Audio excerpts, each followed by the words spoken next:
এনটিভির জেলা প্রতিনিধি মঈনুদ্দিন সুমন ও মুন্সিগঞ্জ সময়ের সম্পাদক ও প্রকাশক মঈনুদ্দিন সুমন ও বাংলাদেশ প্রতিদিনের জেলা প্রতিনিধি আবু সাইদ সৌরভ ভাইয়ের এবং লৌহজংয়ের সভ্যতার আলার লৌহজং প্রতিনিধি শহীদ সুরুজের বিরুদ্ধে হত্যা মামলার যে আসামি করা হয়েছে তা আমি এই মানববন্ধন থেকে তীব্র নিন্দা ও প্রতিবাদ জানাচ্ছি।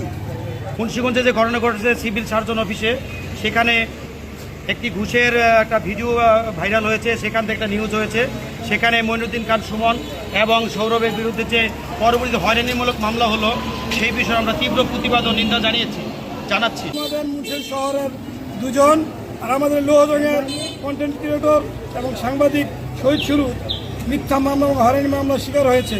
একজন সাংবাদিক যখন স্পটে কোনো খবর পান, তিনি সাথে সাথে ছুটে যান, ছুটে গিয়ে তিনি বাস্তবতা তুলে ধরেন। সে বাস্তবতা তুলে ধরতে গিয়ে তিনি মিথ্যা মামলার শিকার হয়েছেন। যারা সাংবাদিক রয়েছি এবং কলম সৈনিক যারা রয়েছি, তারা আমরা একত্রিত হয়েছি, একটি মানববন্ধন আমরা এখানে করছি। আমাদের উদ্দেশ্য এবং আমাদের যে চিন্তা চেতনা, আমরা আজকে রাস্তায় দাঁড়িয়েছি, এটা আমাদের কখনোই কাম্য ছিল না।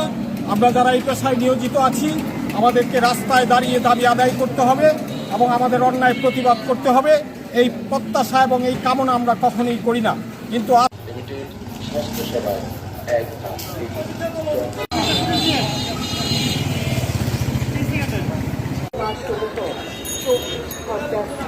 ঘন্টা